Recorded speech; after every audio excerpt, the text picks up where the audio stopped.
Good morning to everyone. Good morning to my dear students. And now we have come to the third session. We have come to the third session. We are going to see now accounting concepts and conventions in detail.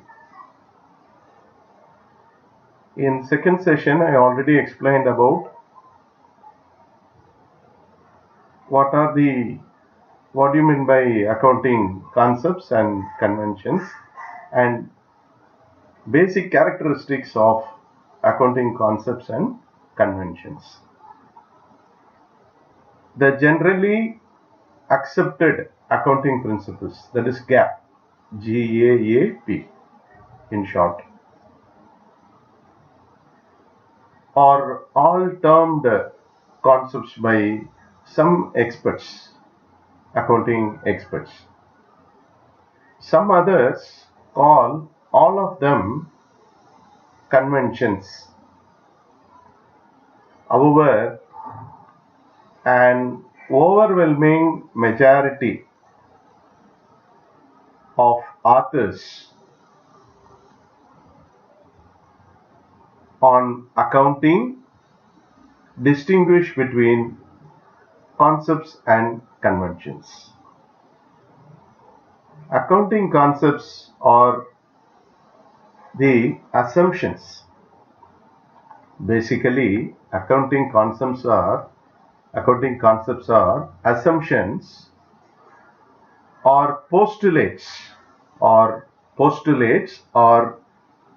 ideas, basic ideas which are essential to the practice of accounting and preparation of financial statements. So there should be some base in preparing accounts. So that base, those ideas and those assumptions are nothing but accounting concepts. Have you understood? Yes.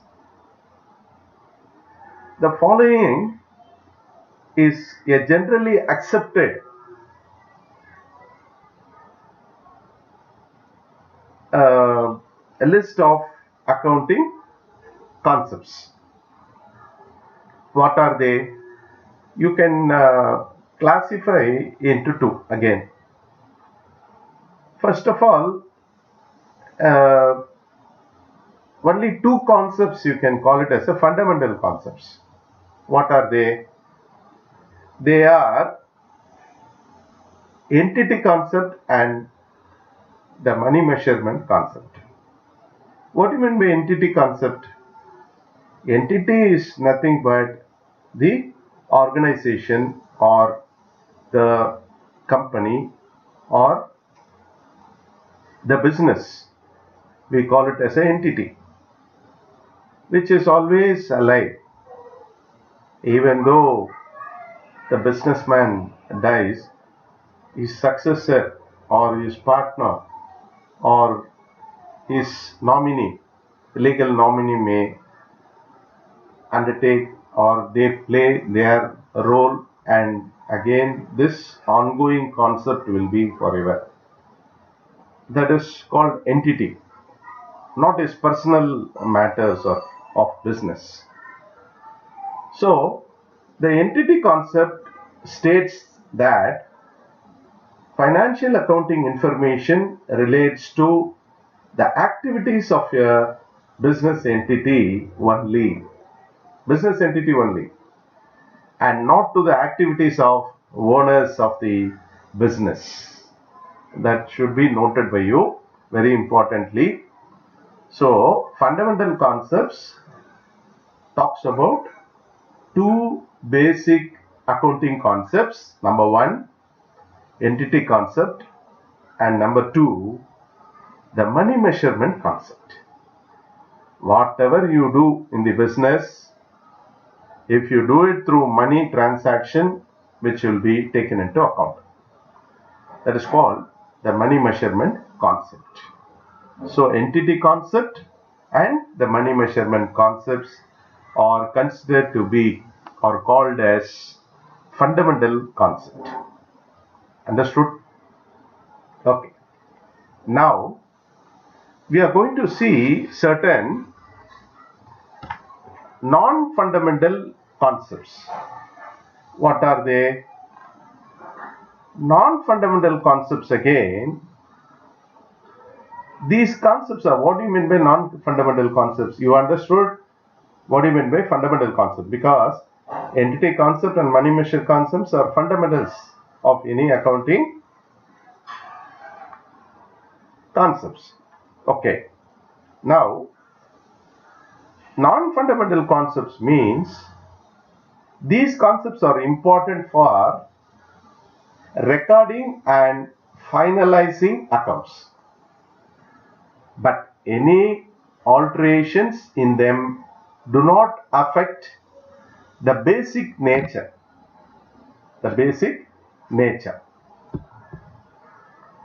of financial accounting.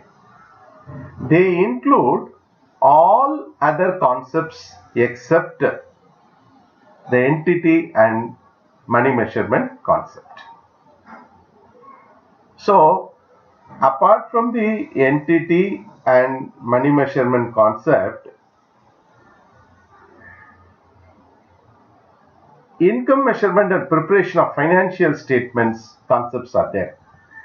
Apart from entity concept and money measurement concept, certain concepts related to income statement and preparation of financial statements. What are they? Going concern concept. Going concern concept comes in the place of non-financial concept, and the enterprise is normally viewed as a going concern. That is, as continuing in operation for the foreseeable future. Okay.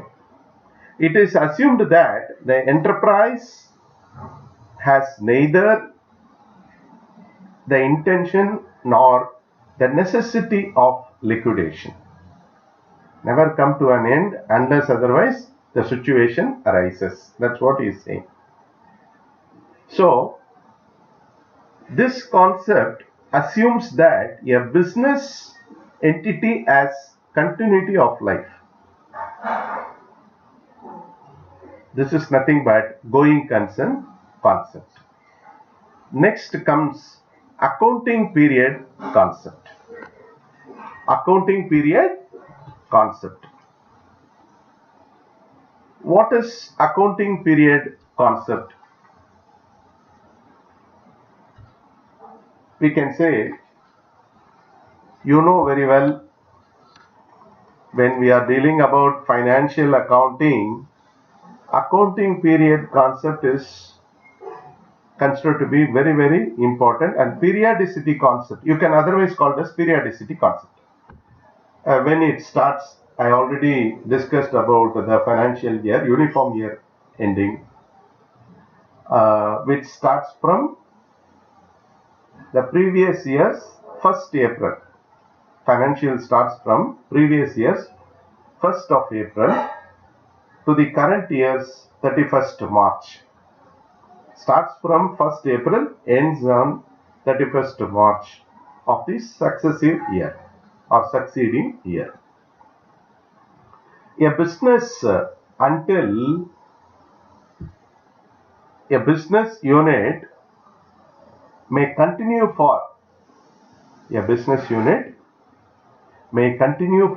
an indefinite period. Yes. Do you accept that? Yes. It's a continuous process. We already discussed about entity concept, ongoing concept, all those things we are talking about. And now we are discussing about accounting period concept or periodicity concept. So indefinite period, this business is going to be continued. It is possible to ascertain overall profit or loss. of the business when it is liquidated, right? But practically it is not possible to wait for an indefinite period. How long you can wait for a period to complete, or indefinitely you cannot wait for the company to finish or company to close down. That is not practically possible. But practically it is not possible. The interested parties like owners or shareholders, creditors, tax authorities need periodical reports. Every year they need to have records.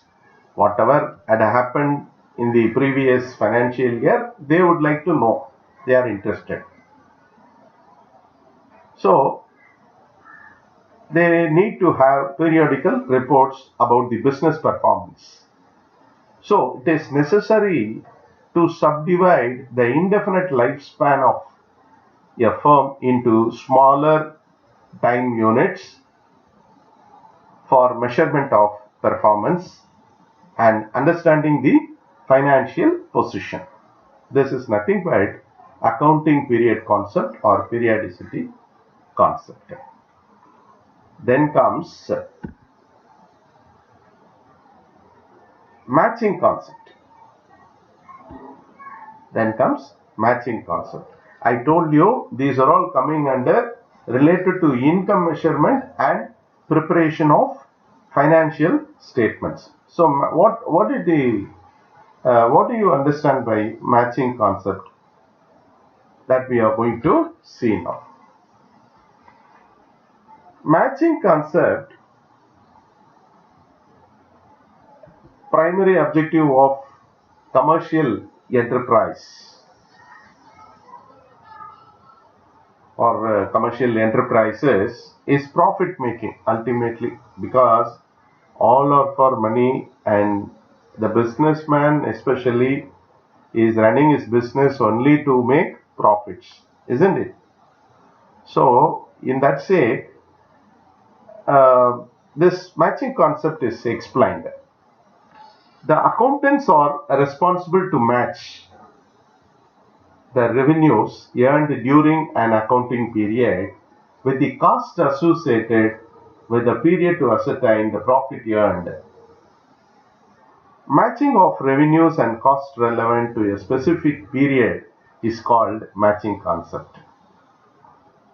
It is the basis for finding reliable profit for a period which can be safely distributed to the owners. So in short, I have finished this matching concept. Then now we are going to discuss about concepts relating to identification,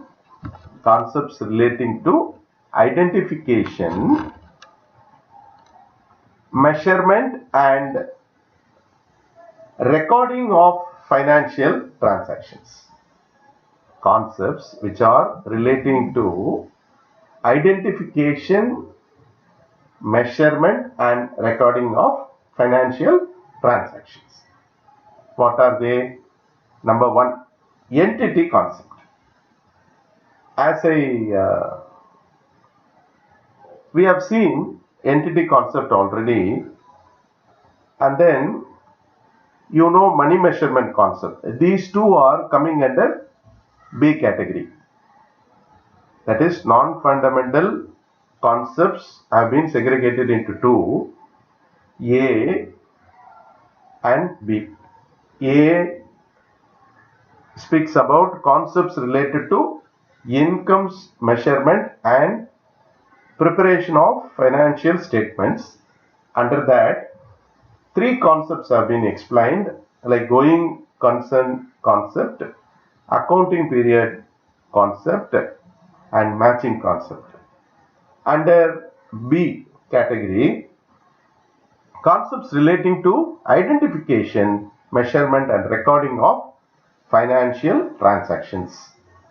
So under which entity concept, money measurement concept, even dual aspect concept. What do you mean by dual aspect concept? That we have to see. The dual aspect concept is nothing but every business transactions recorded in the books of accounts of a business has two aspects: receiving of benefit and giving of benefit. Receiving of benefit and giving of benefit. Both the aspects of each transaction must be recorded in appropriate accounts of the business. For example, when a building is acquired by a firm, receiving of benefit, they are acquiring an asset. It has to pay cash, unless otherwise the building cannot be acquired by anyone, any businessman or any industrialist or manufacturer or any individual for that sake. Unless you make payment, you won't be able to get an asset, right? So it has to pay cash. Giving of benefit. So receiving of benefit is nothing but fixed assets, that is building, and giving of benefit is nothing but paying of cash. Or create an obligation for payment in future, that is benefit to be given.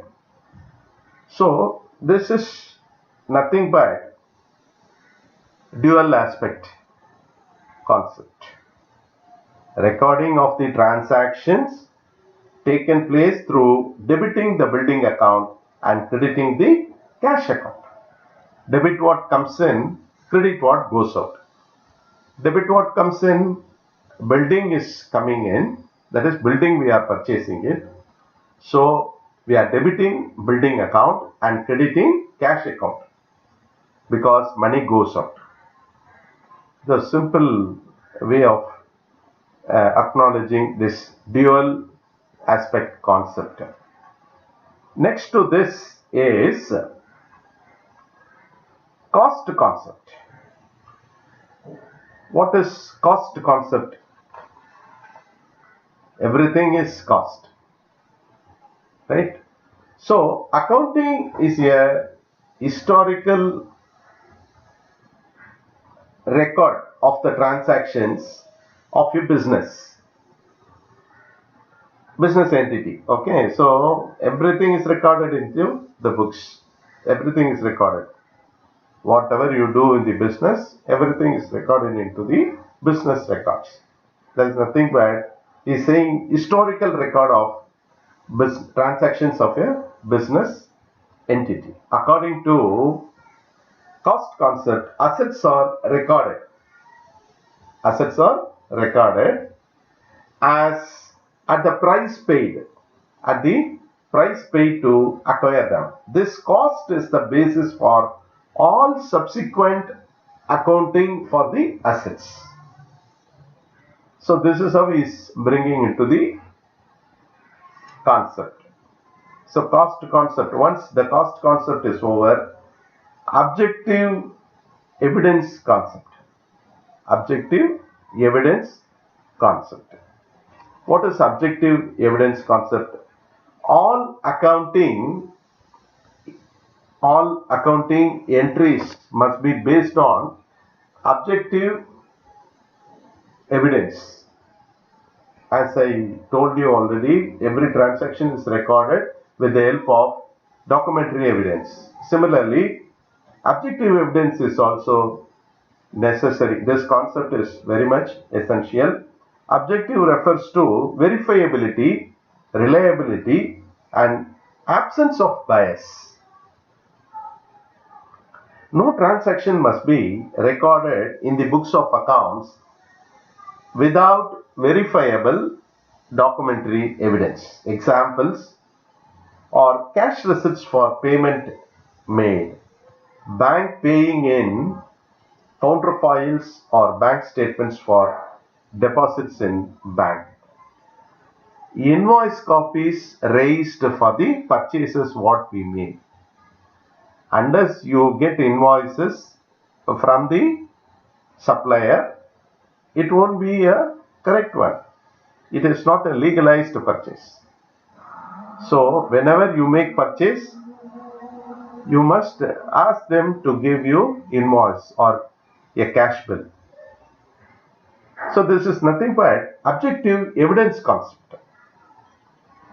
Then comes realization concept. What is realization concept? Realization, you know very well. Revenue is the gross inflow of cash, receivables or other consideration arising in the course of an enterprise from the sale of goods, services and from holding of assets. According to the realization concepts, revenue is considered as earned on the date when it is realized. That is very important. So realization concept or revenue recognition concept is also one of the important concepts. Then comes accrual concept. Accrual concept, which has been discussed already, what do you mean by accrual concept, but still I want to once again remind you what is accrual concept. This concept makes a distinction between receipt of cash and the right to receive cash and payment of cash and the legal obligation to pay cash in relation to revenues and expenses respectively. Revenues and costs are accrued, that is recognized as they are earned or incurred and not as money is received or paid. For example, I would like to tell you in a very simple way, outstanding rent means we owe to others, that is we have to pay in future. So we are committing ourselves that we will pay in future. Similarly, accrued rent, the amount which has to come to us, which has been shown on the asset side, being income is assured by the other person, by the tenant, and that amount which has to be our income accrued income we can call it as, that is definitely due to us but not immediately. Even though the money is not received immediately, in future we are going to receive it from the tenant. So that is nothing but accrual concept. Everything is on the accrual basis, right? So these are all the important concepts explained as fundamental concepts and non-fundamental concepts. So once if you understood the concepts, then we can see four important accounting conventions. What are they? Number one, convention of full disclosure. Convention of full disclosure. And then convention of consistency. Number three, convention of materiality. And then number four, convention of conservatism. And let me explain you in brief so that you can understand what are these four conventions. Convention of full disclosure. So the name itself you can understand. According to this convention, all accounting statements should be prepared. All accounting statements should be prepared honestly. This should be evident through the transparency of the statements. The statement should disclose fully all the significant information, facts, figures and the details which are of material interest to the owners. Next comes convention of consistency. What is convention of consistency? The basic aim of the doctrine of consistency is to preserve the comparability and reliability of financial statements. According to this convention, the rules, practices, and concepts used in accounting should be continuously observed. So there should not be any kind of inconsistency. Whatever you follow, there should be some consistency. That is applicable anywhere, even in the convention of accounts or accounting principles. Comparisons of results among different accounting periods can be significant and meaningful only when consistent practices were followed in ascertaining them. Clear? Then thirdly, convention of materiality. Convention of materiality. So what do you mean by convention of materiality? Materiality means relative importance. All important items are and facts should be disclosed in accounting statements. So material should be there in the proper manner. The material disclosure should be made. Unimportant and immaterial data or details need not be separately given. Nobody is going to claim that, or nobody is going to ask your own workings or refer. So only the reliable materials are required under this concept. Fourthly, convention of conservatism. Conservatism, you know very well, the same principle. Conservatism is a policy of caution or playing safe. It demands taking a gloomy view of situation. Conservatism is the defensive accounting mechanism against uncertainty.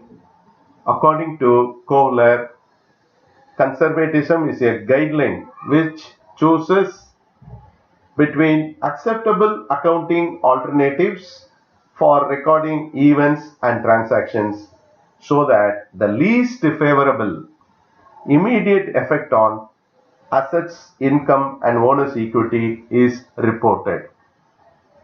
So, with this, I am finishing accounting concepts and conventions. Now, within 5 or 10 minutes, I'll be able to explain you about what do you mean by accounting equation. Very simple. Accounting equation is nothing but every time the asset side of a balance sheet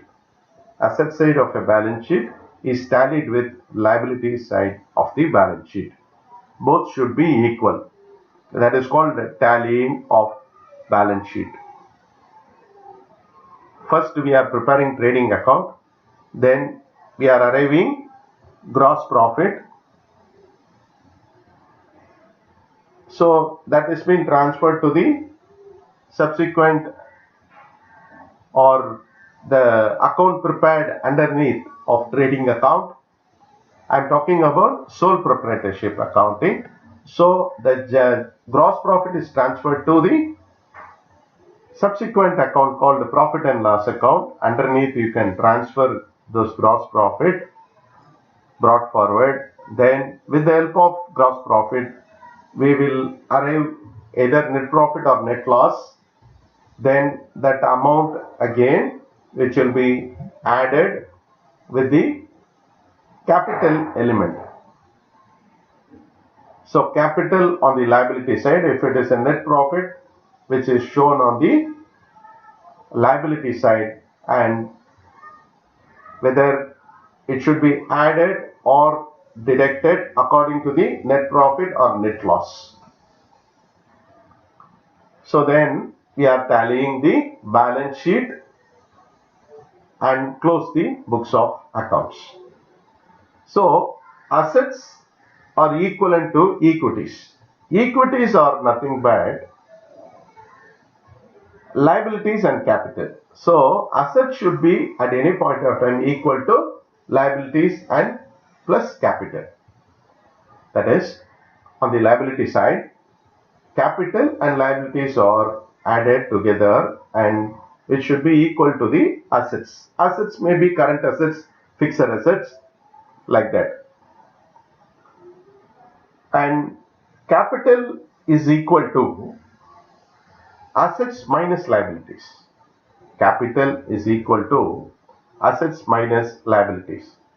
You know, the total of capital is equal to, or net capital, you can say net capital is equal to assets, total up all the assets, and then minus liabilities alone, you will get the capital as balance.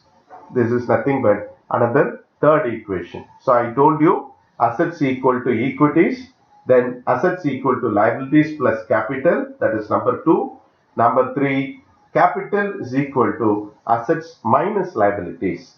These are all the fundamental equations in accounting concepts. Now I would like to switch over to sum so that you will understand what is equities and what is assets in a simple problem which I am going to discuss or work out in the next session. Thank you very much. Till then, thank you. All the best.